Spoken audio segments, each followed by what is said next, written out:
Welcome to what promises to be a very stimulating set of presentations and panels here at your Air Force Association Air Warfare Symposium. Now, our first panel today is on the topic of command and control, the foundational mission of the Air Force's 5 core mission areas. Because without effective command and control, the rest of the mission areas simply cannot be effective. Now, to address this topic this morning, we've got 5 expert practitioners for you, folks that have actually been there, done that, and have multiple T-shirts. So what I'm going to do is introduce you to them right up front to optimize their time with you and maximize time later on for your questions and discussion. Retired Major General Mark Matthews is the Vice President for Air Force Programs at Raytheon. Mark served in the Air Force 33 years and led the Hardin Theater Air Control Center in Korea, and later was J-5 Multinational Forces Iraq. Subsequently, as the Air Combat Command Director of Requirements, Mark led an Air Force-wide C2 Tiger team exploring AOC missions footprint and force sizing. Next to Mark is retired Major General Kevin Kennedy. Kevin was wrapping up his Pentagon tour as Chief of Checkmate and Director of the Chiefs Action Group on 9/11. He was the first Afghanistan ace living in Kabul on 9/11/2007. And he commanded the Air Force's C2 ISR Center. He's now working for Textron. Retired Colonel Mark Altobelli has been a division chief in Checkmate, commander of the 609th Air and Space Operations Center, acting commander and director of operations at the NATO Interim Deployable Combined Air Operations Center, and he was one of the strategy team members for the opening days of Operation Enduring Freedom, where I first had the opportunity to meet him. Alto now works for Boeing at Phantom Works. Retired Colonel Rob Evans is currently the Director of Strategy for Northrop Grumman Information Systems C2 Division. He's been the Chief of the Air Staff Strategy Concepts and Wargaming Division and ran the Unified Engagement Wargame Series. Rob served in leadership roles in AOCs in Korea, EUCOM, and CENTCOM, and was a key member of the Air Force Marine Corps C2 Tiger team. Now, our first speaker this morning is retired Colonel Rich Reynolds. In 1991, as an Air Force Fellow at Harvard, Rich wrote, "What fighter pilots' mothers never told them about tactical command and control." It's a good read if you have the opportunity to pick it up.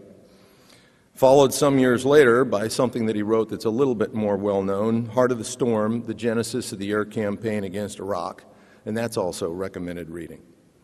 After retiring, Colonel Reynolds served as NATO's program manager for the Air Command and Control System Upgrade, and he's now an independent consultant working command and control issues. Now, to set the stage, we've put together for you a hypothetical scenario that we may face in the not-too-distant future. It's designed to illustrate some of the challenges that we may have if we don't rapidly adapt our command and control capabilities to be effective in a stressed environment, an environment very much different from that we've enjoyed the past quarter of a century. The video relates a hypothetical, let me underline that, sitrep from the air commander in Europe back to the Chief of Staff about a year in the future from now. So sit back and think about the implications from this. Please roll the video.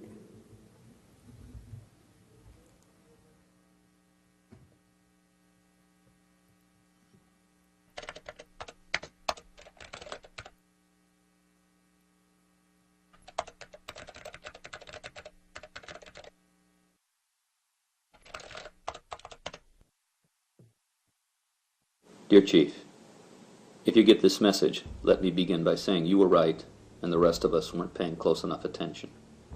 You quietly warned us at last year's Air Warfare Symposium in Orlando that the drop in the price of oil and gas, the Greek vote repudiating sanctions and belt-tightening, and the Russian leaders' political and military ambitions made for a very unstable and unpredictable Europe and an even more volatile Middle East. You saw things as they were. We saw things as we wanted them to be. It all unraveled so quickly. The Russian occupation of Estonia took place over 2 days using heavily armed, uniformed, but insignia-less Special Forces troops. Masquerading as Estonian patriots, they captured the entire German Eurofighter detachment, including fighter and support aircraft, at Amari Air Base, Estonia, whose mission it was to patrol the Baltic. I am told there are hundreds of POWs and some KIAs, but have no independent confirmation on exact numbers yet. This debacle occurred while Sakyr and the rest of NATO were trying to cope with the expansion of the shooting war in the Ukraine. Kiev fell as NATO debated who was responsible for this latest escalation and what to do about the plight of the German Eurofighters and crews imprisoned by these Estonian patriots. Greece added to the mix by insisting no additional sanctions be imposed on Russia until it could be proven beyond reasonable doubt that Russia was at the heart of those actions. It wasn't until early last week when 2 Dutch F-16s flying out of Malbork Air Base in Poland were shot down by a flight of 4 Su-27s escorting 2 Blackjack bombers over the Baltic that NATO awakened to the threat. Of course, Russia claimed the entire incident was a matter of self-defense and that the Blackjacks and their escorts were over international waters and had been repeatedly threatened by the Dutch Vipers. Sakyr asked me to send in additional U.S. fighters, and I did. Thanks to General Brad Smith of ACC and USAF, I was able to bring in 4 Raptors from Langley to ensure air dominance over that part of the Baltic should we be challenged again. It worked, for a while. As forces flowed into Europe per the TIPFID, Russia objected to what it referred to as NATO preparations for the invasion of the homeland and threatened to attack. We didn't think they would. We were wrong. When the missiles impacted the Ramstein AOC, I was there, along with 873 others. 500 more people were in the Allied command center next door. Russian aircraft hit us 50 minutes later. We lost half our planning staff and virtually all of the equipment that was above ground. The Allied command center is still operating, but our above ground and soft-skinned AOC has been obliterated. What were we thinking? I'm sending you this message from a place called Borfink, where we are reconstituting what is left of the AOC. You would be proud of how our airmen adapted rapidly to this new wartime reality and made this difficult move to Borfink. The place is a relic of the Cold War, but unless they start launching nukes, we should be able to operate successfully from here. Chief, what I need from you and the stateside forces is acknowledgement that reinforcements are on the way. I have to believe the 18th Air Force TACC in St. Louis and perhaps other critical control nodes, including yours, are under cyber attack because, despite the TACC's best efforts, we haven't been able to establish connectivity long enough to plan and move things as we must to fight and win. I've got unprotected C-17s and C-5s on the ground here in Europe with their crews ready and eager to go. But the question is, go where? Do what? Bottom line, I'm being forced to plan and fight with sporadic C2 connectivity up and down the chain. Word just came in confirming final preparations for multiple missile launches from the Middle East. They could hit us in less than an hour. Fight's on.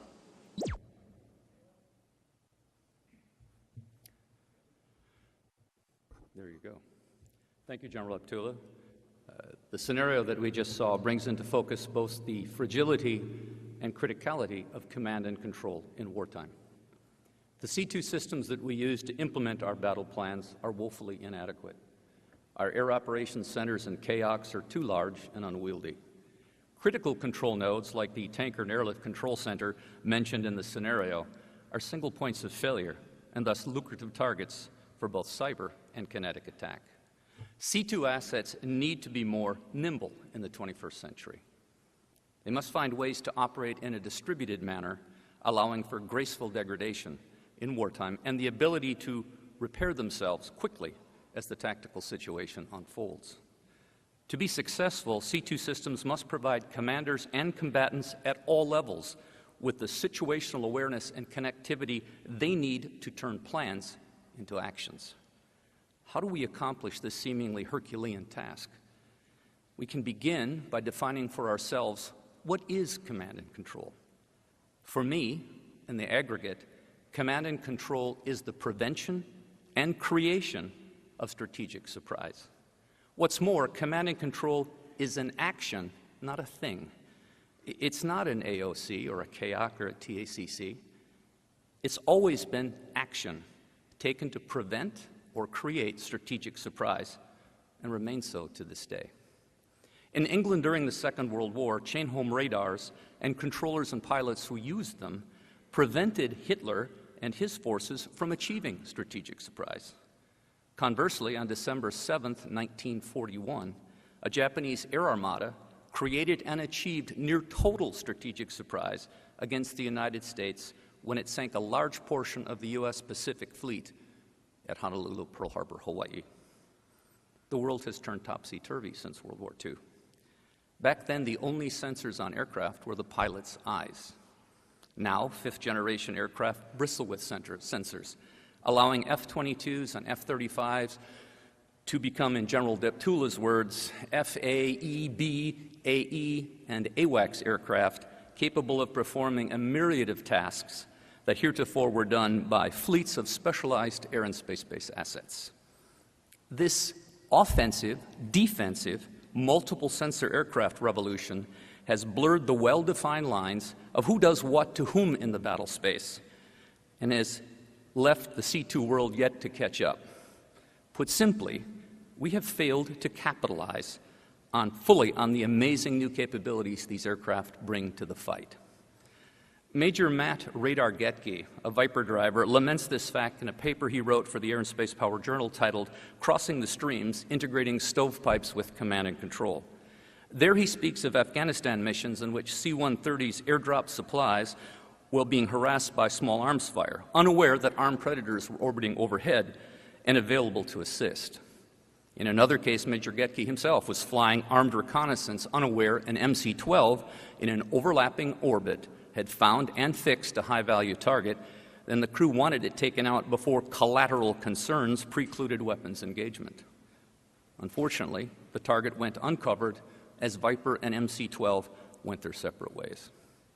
There are many more examples of this egregious waste of air assets and opportunities. Major Getke argues for a 4-point, no-cost, immediate fix. 1. Plan air power within a single AOC division and within a single AOC division as an integrated whole, not separate. 2. Publish the plan in a single document. 3. Group multiple platforms into a coordinated package and designate a mission commander. And 4. Manage these packages at the AOC level with full C2 authority. Intriguing as these recommendations are, they do come with doctrinal and management costs, and unless implemented smartly, they could end up creating an even bigger, more lucrative target for our adversaries. Let me now turn to distributed control. This too comes with its own set of risks and flies in the face of human behavior. We are, after all, herd animals. We measure, test, probe, and judge people and organizations against all sorts of minute criteria before we extend them our trust. Trust requires presence. Trust in war requires even more presence. If you doubt this, ask the U.S. Navy command contingent who in the first Gulf War opted to stay aboard their flagship, the USS LaSalle, while their Army and Air Force counterparts hastened to Riyadh to join the Joint Force Commander, General Schwarzkopf, in his command center. The Navy leadership was to some degree marginalized by their lack of physical presence in General Schwarzkopf's headquarters. In closing, successful implementation of viable C2 systems for today's and tomorrow's fight against a peer or a near-peer adversary will require significant changes in the way we employ air and space assets. We must find ways to build trust and cohesion among and between combatant commanders and their staffs, while allowing for the dispersal and survival of C2 systems and the people who use them. We must think and execute decisively today if our progeny are to survive and flourish as free peoples into the foreseeable future. Thank you for your time and your attention.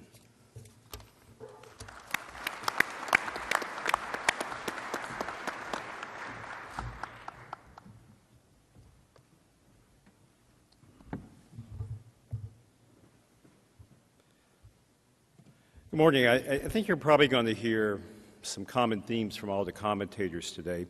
I was, in preparing for this, thinking back to my time in Korea in the HTAC. If you've ever been to Osan Air Base, you would recognize the HTAC. It's this very large green block building that sits on top of a mountain, a very brown mountain in the wintertime. It's got trees painted on it.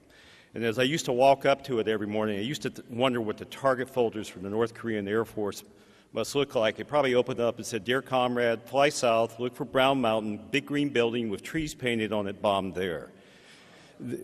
I used to think every time I walked in there, this has got to be the biggest bullseye in South Korea. And if the North Koreans had a nuke, this is the one target they were going to put it on. And if not that, several dozen, if not hundreds of Scud missiles laced with chemical weapons. Since then, resiliency in the Korean theater, our other AOCs, has improved.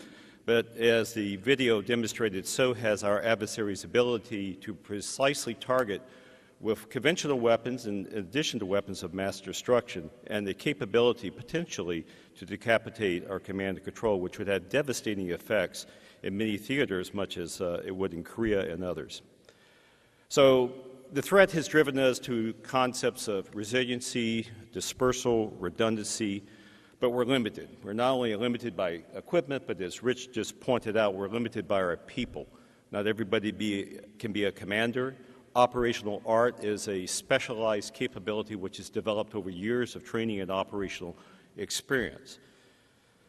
It's in this context that I find notions of distributed control, or some may call it disaggregated control, especially interesting in how you might apply this in future conflicts.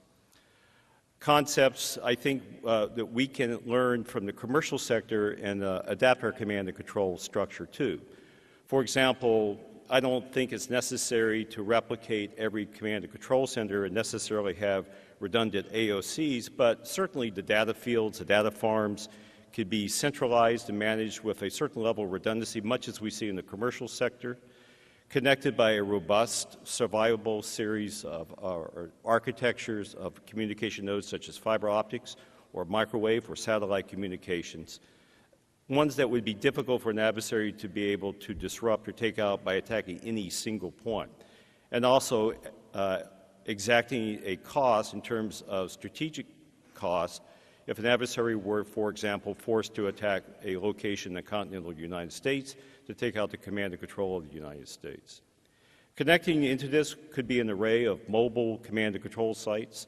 It could be ground mobile, much as the Marines have developed in their C2 systems and the Air Force has experimented with, or airborne, E8, E3, potentially even something carried on board a tanker aircraft or a cargo aircraft, again, much as the Marines do with their mobile DASC system. Simple, affordable tools would be part of this command and control structure, leveraging modern advances both in software and processing capability, which far outstrips anything that we ever have executed in the past, both within the AOC and on the airborne platforms. Coalition partners, similarly equipped, similarly acquainted with common doctrine, and again, training and procedures, but better enabled with a universal plug-and-play capability that translates their message sets into ours and vice versa, with the requisite guards there to safeguard critical security information. I think by doing this, we can drive to architectures which allow, again, a more robust architecture that allows, again, a distributed control mechanism when faced under a concerted attack by an adversary.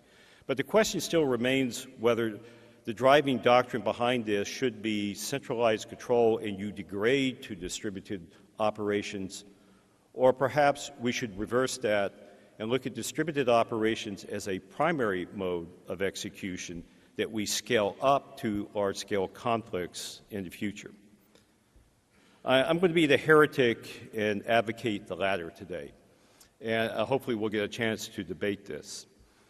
Again, I think what's centralized are the databases, the software, the tools. What are distributed are more robust interfaces that allow a fusion of capability of our modern systems, much as the systems that we have on board fifth-generation aircraft, long-range strike bomber in the future, that allow a situational awareness that heretofore we've been unable to achieve. A situational awareness that we're able to distribute through a combat cloud structure that I think General Deptula is going to talk about during this conference, that enables disadvantaged users to have a common situational awareness. Under this scheme, large-scale operations, again, are built up by federating these capabilities, but nonetheless still centrally commanded by a single air commander. Inherent in this ability is to operate not only in degraded environments, but to operate more effectively in environments that become much more nuanced, like the last 15 years of counterinsurgency, counterterrorism operations that we observed. That was the great lesson I think I learned that Rich alluded to from my last year on active duty in Iraq.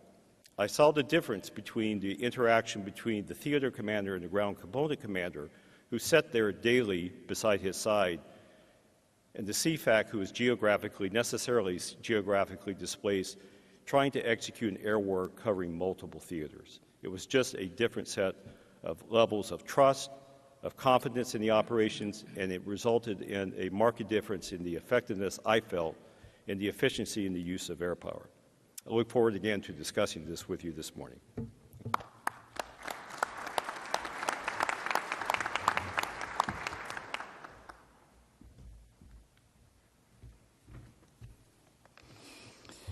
I'd like to just start with a concept of mobile airborne hubs, a concept of mobile maritime hubs, a concept that's not really a concept at all. It's in Doctrine. It's called Universal Joint Task Lists that talk about critical pieces of work that must get done and who should do it.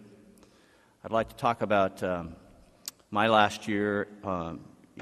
Well, it wasn't my last year. My last year was working a lot of joint requirements for the joint aerial layer. My last year really doing an Air Force job purely was being the Air Force ace in Afghanistan and the whole concept of distributed operations, some that Mark just referenced. I'd like to reference a Foreign Affairs article that talks about the importance of fiber optic cable that's under the sea. And I'd like to point maybe to the latest Aviation Week that talks about a airplane that went airborne for 80 hours straight. All those concepts blended together in this SITREP that goes back from the chief back to the person that was advocating what ComUSAF would say. So for you, General Goring, here's the chief's reply to you. Chance, nice spoof. I think the Russians actually fell for your disrupted comms military deception message. I know those first few post-attack hours were tough, but our high-altitude, long-endurance platforms went airborne just as planned, as soon as we saw the first indications of hybrid warfare attacks. Our joint aerial layer could certainly be more robust, but from all indications, it appears to have reestablished critical comms across all of the distributed control facilities.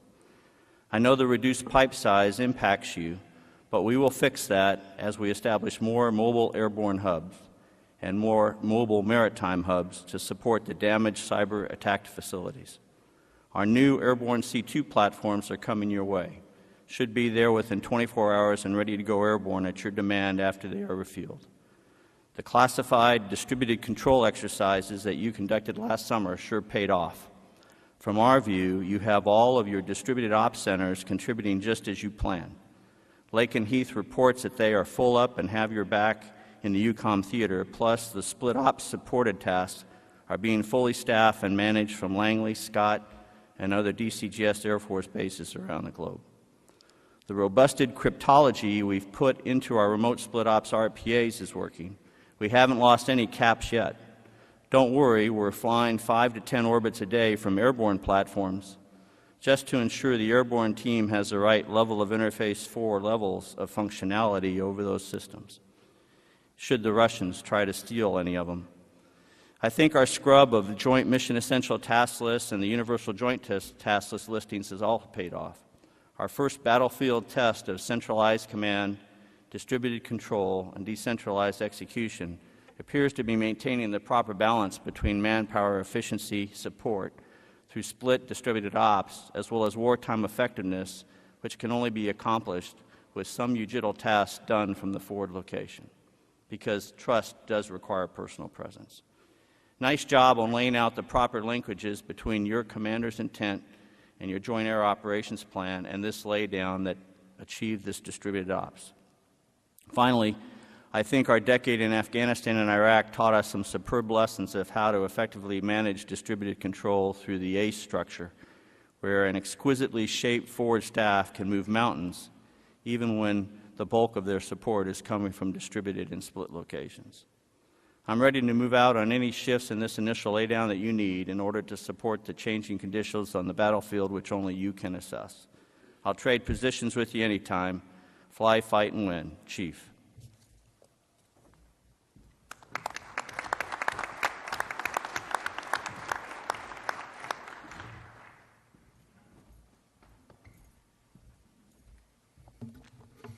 Thank you very much. The scenario laid out is challenging, in many ways a back to the future, in both the scenario and the bolt out of the blue start.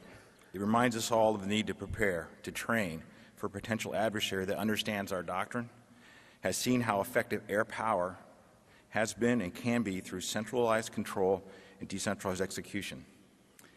The American way of war has been predicated on ever-increasing levels of precision, connectedness, and an insatiable desire for more or near perfect intelligence. Adversaries have seen how we operate and will likely take a page from our own book using precision fires to attack previously uncontested aspects of the force, particularly our command and control system, both at the joint and component level. As the State Center discussed, these attacks can be kinetic or non-kinetic, adding to the fog of war. Command and control is not a career field, but two distinct parts. The commander is the individual given the authority and the responsibility to accomplish the assigned mission, and control, the mechanisms which provide the commanders the ability to understand the battle space, develop intent, guidance to accomplish the assigned task. Specified or otherwise, develops and transmits a plan to subordinates, monitors the execution, assesses the situation, and makes changes as required. The art of command comes from the commander. The ability to understand the situation, develop a strategy, campaign, and communicate its subordinates. The science of control are the tools and processes the commander uses to realize the strategy.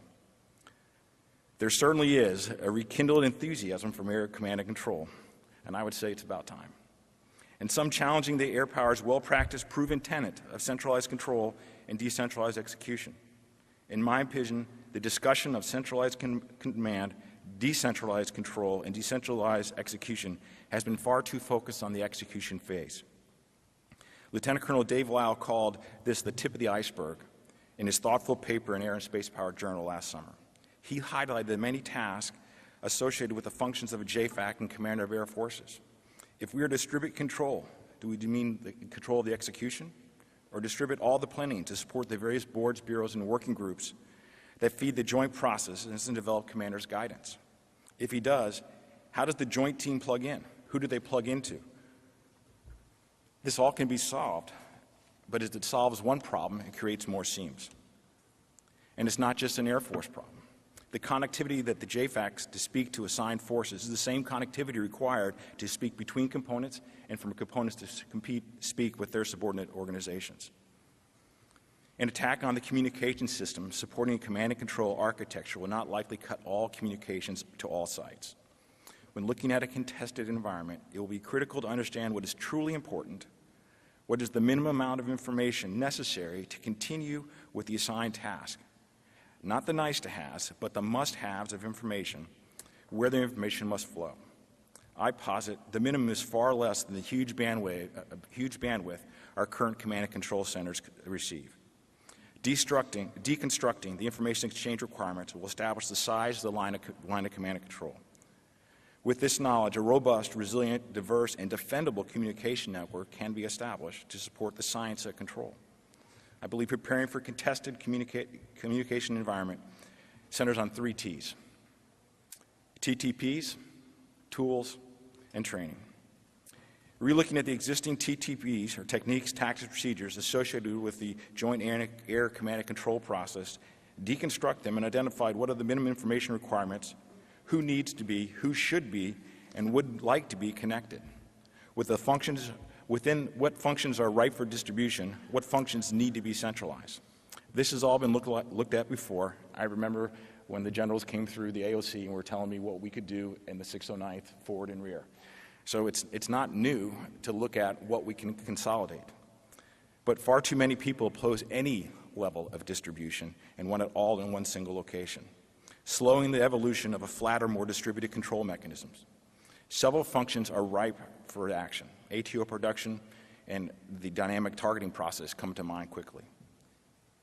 Analysis here can establish and define the thin line of communication discussed earlier to point to the tools which will facilitate the architecture.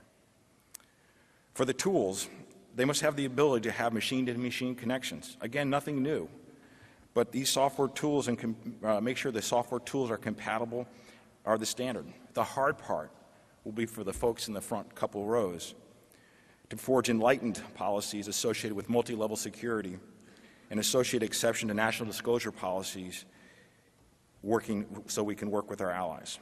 The tool should focus on the ability to speed that data decision process everyone has been speaking about in the front line, so we can ensure we have adequate network management and we can clearly defend the thin line of command and control.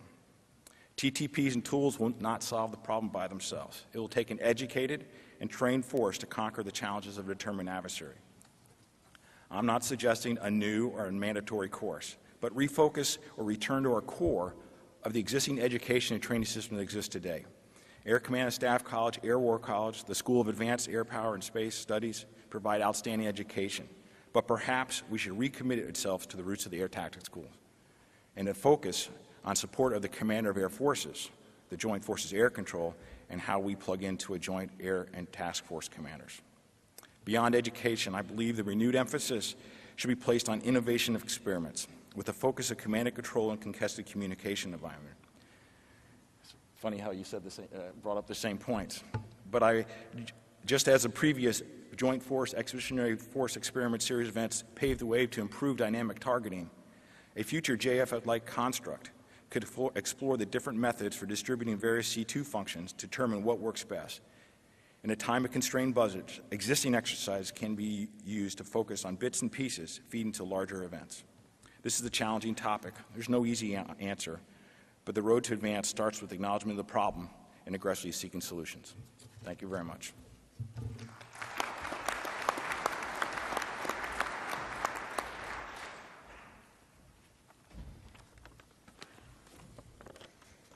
Good morning. I'd like to thank General Deptula and the Mitchell Institute, the Air Force Association, for hosting this seminar and for choosing such a critical topic, command and control in the 21st century, beyond the AOC. I'm delighted to join such an esteemed panel to share some thoughts with you on this subject. The opening vignette, sobering as it was, highlighted two very critical points: the singular importance of our air operations centers and the increasing need for resilient and flexible command and control at the operational level. 24 years ago today, we were in the midst of the Desert Storm air campaign. Many of you in this room and on this stage played critical roles in that heroic effort, from pioneering killer scouts to air campaign strategists. The world witnessed the value of stealth and precision weapons, multiplied by the unity of effort and synchronization of operational level command and control, what's become known as the second offset. This was the birth of the modern AOC and the validation of the much debated JFAC construct. What will the next 24 years bring? We can imagine a fifth-generation force that can sense much more and much faster, building and sharing battle space awareness in what has been termed the combat cloud. We can imagine forces that will react with much greater agility, collaborating as teams and combining effects. Forces that can create and exploit opportunities, self-synchronizing, collaborating, combining in the battle space, generating initiative, overmatch, and ultimately victory. This will be the third offset. Taken together, the increasingly sophisticated threats and significant advances in the capabilities available to air component commanders will present both challenges and opportunities for operational level command and control beyond the AOC. Modern and emerging technologies allow us to view C2 challenges differently and develop innovative solutions that were unimaginable only a few years ago.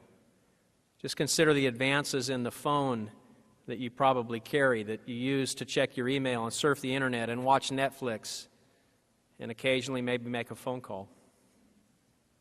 Things like cloud computing, highly collaborative workflows, enterprise data strategies, ubiquitous networking, all of these are changing the foundations, the technical foundations of command and control. And they're providing new pathways for innovative concepts leading to more resilient and more flexible operational level command and control. Propelling all of these changes is the unrelenting velocity of information. Speed of command will determine operational level outcomes in future warfare. A force wields power based on its capability and the opportunity to act. Opportunity results from circumstances and the authority to act. A fifth-generation force will possess enormous capability and will create opportunities for action. But those opportunities cannot be realized without the authority to act.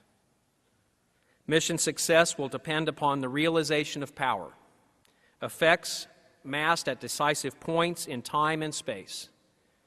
Clearly, fifth-generation command and control will be as essential as the fifth-generation platforms themselves for success in future warfare.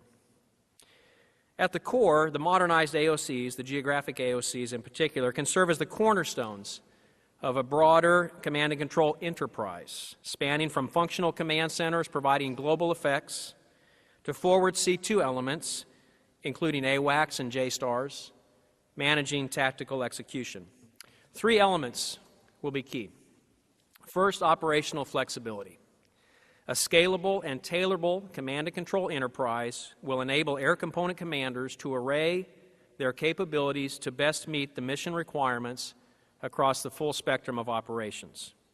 Concepts like disaggregated C2 and distributed control can enhance collaboration and prepare subordinate commanders to execute the commander's intent while maintaining the initiative in contested or degraded environments. Secondly, operational depth. By leveraging forward commanders, the JFAC can bridge the gap between theater AOCs and forces executing at the tactical edge, thereby increasing resiliency and reducing the dependence on the singular AOC. In degraded environments where only a thin blue line of communication gets through, the JFAC can transmit the most critical data, his intent to empower commanders in the fight to maintain the initiative. It's mutual support at the operational level. And finally, operational agility is the continuous sensing, understanding, and reacting to significant changes in the battle space to ensure that no opportunity for exploitation is missed and no emergent threats are left unanswered. Operational agility is not driven by a cyclic battle rhythm, but by the dynamics of a constantly changing battle space. Simply monitoring the execution of the ATO will be insufficient. To close, let me say that I believe future air warfare will be more engagement-oriented, driven by strategy, but focused on rapid, near-continuous planning cycles and dominant execution. Success will depend on collaboration between joint entities, distributed decision-making, and the arrangement of capabilities in real time. The desired effects and outcomes expressed in the commander's intent will become the most important products of the AOC, and the means to achieve those ends best trusted to those with the highest awareness and the most agility to react. Information will become the new coin of the realm, and resilient and flexible operational level command and control will be essential for victory.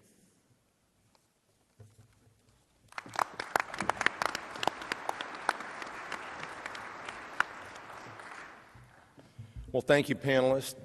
I think all of you would agree with me that the comments quite clearly evidence a need to modify the magnificent command and control systems that we already have today, but it is time to adapt to a more resilient and flexible set of processes and procedures.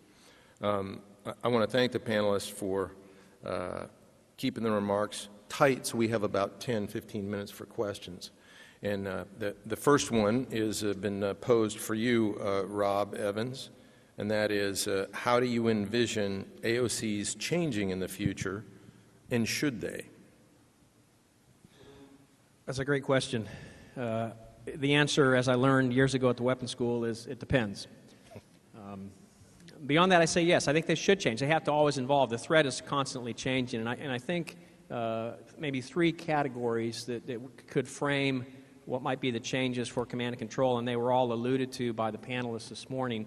And the first is a refocusing on command. And so when we talk about command and control, we really do need to separate those concepts. And the AOC, I've heard some describe it in ways that makes it sound like a factory that produces products that could be done offshore perhaps, products like the ATO and the ACO and so on. And all those things are true, but it's also the commander's command center. And I think that aspect of command in a dynamic environment will become more and more important for AOCs in the future. The second is an enterprise view of command and control writ large. So we really need to get beyond thinking about singular AOCs or magnificent buildings and think about the enterprise of command and control that supports not only commanders with global responsibilities, but also theater air component commanders. And some of the concepts we talked about touch on that. And then finally, the third element, I think, is speed. I think our AOCs have got to evolve to be much more agile in the application of air power at the operational level. And so I think things like machine-to-machine data passing, I think highly collaborative workflows, I think the inclusion of elements at the forward edge into operational level decision-making will all be essential for the future AOC. And I think the good news is, as the Air Force modernizes and takes advantage of those technologies, I think all of those lines of effort are achievable. Very good. This one's for the panel in general. And is very pertinent. How would we incorporate key coalition strategic partners into the evolving distributed control operational strategy? I alluded to that in my remarks. I think that we already have prototype systems that we've demonstrated with the capability, certainly with NATO allies, of taking message sets and essentially acting as a universal translator to bring their ATO information into U.S. systems and vice versa, again with relevant guards in there to make sure there's not releasability of critical national-only information in both directions. You can continue to further evolve that, certainly with coalition partners such as in the Middle East and other countries that we work with on a routine basis. We had this in Korea, as a matter of course, on Rail Rock, for example, type information. We do this on bilateral agreements. What I think we need to evolve to, though, is, again, more of a concept of a universal type translator.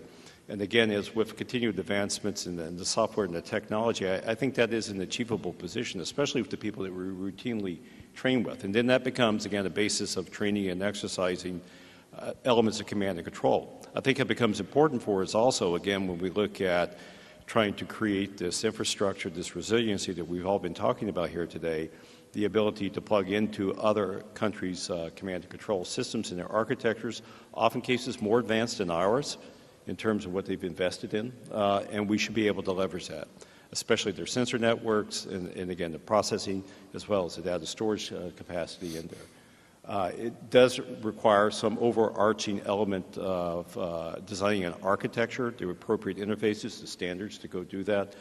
But working from a U.S. perspective, especially with our position in the world, I think we can establish that kind of architecture. Very good. Anyone else? Okay.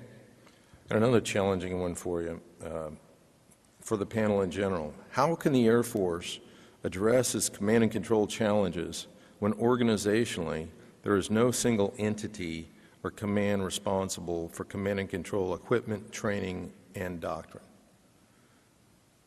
I thought Kevin might pick up on this since he's the former commander of the C2 ISR Center. I think this is on.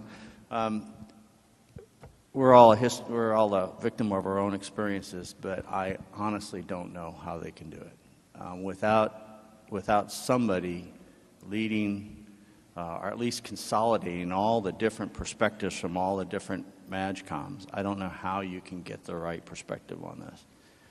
As the C2 ISR Center Commander, and really the last one that was there before we downsized it and kind of blew up the mission set, I saw a very significant difference between the challenges that TRANSCOM and AMC fought every day versus the challenges that the CAF fought every day.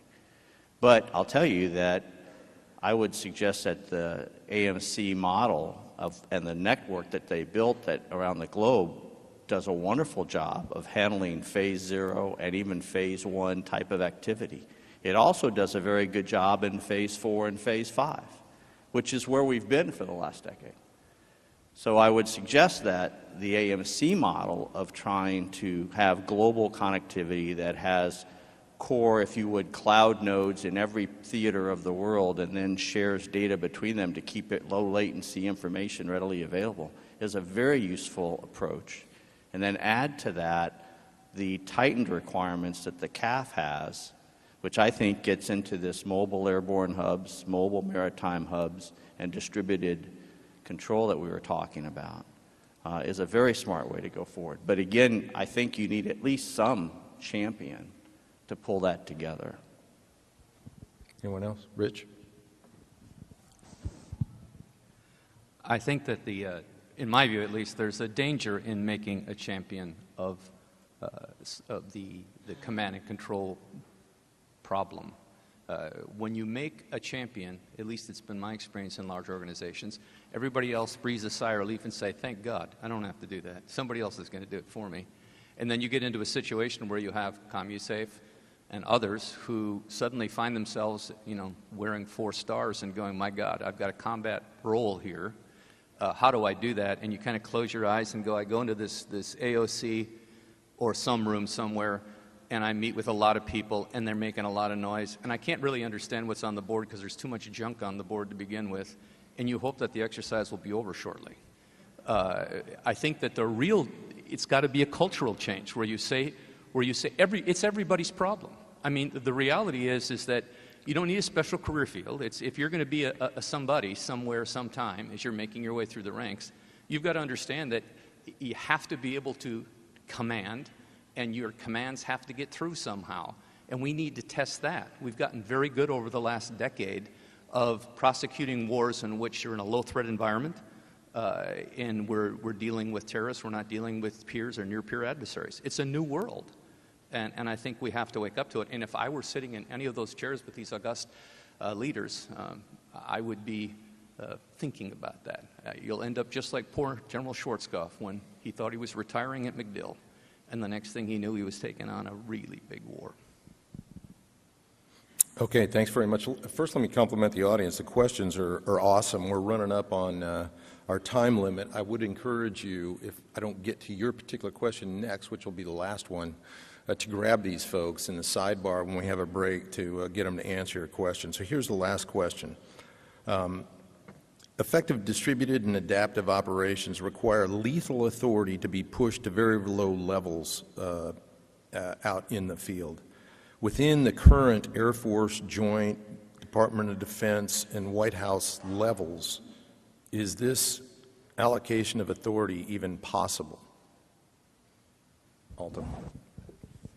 Well, I think it is. I think it is possible, because I think many years ago someone told me that when you're looking at a problem that there's a lot of smart people in the room, and if they can get their hands around the problem themselves, then they tend to try to do that. So when they're looking at the problems, they go, I can handle this, and they continually try to restrain it.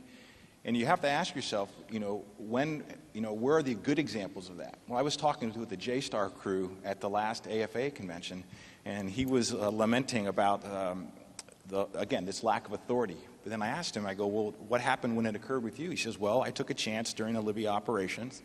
He said, took a chance. He took the opportunity, and he started directing. I said, well, when you landed, Did you get pulled aside and beat upside the head? Said no. They said thank you. So the authority was pushed to them, and they were able to execute.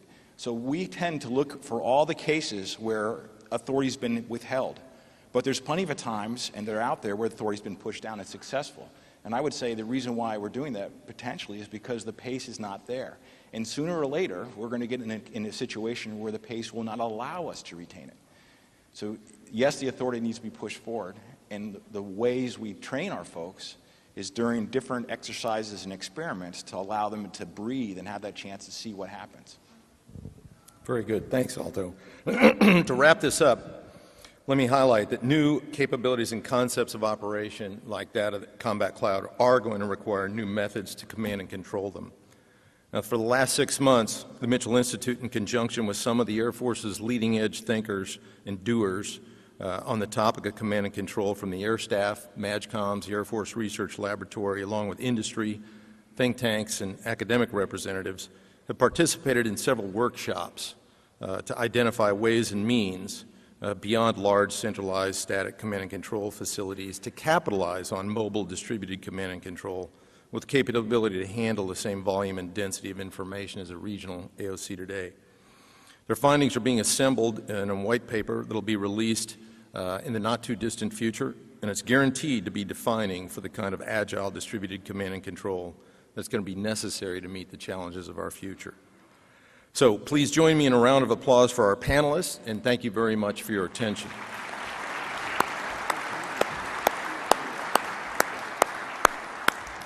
Our next panel is on long-range strike, and it will begin in 5 minutes. So if you would, please take a break in place, and we'll reorganize the stage.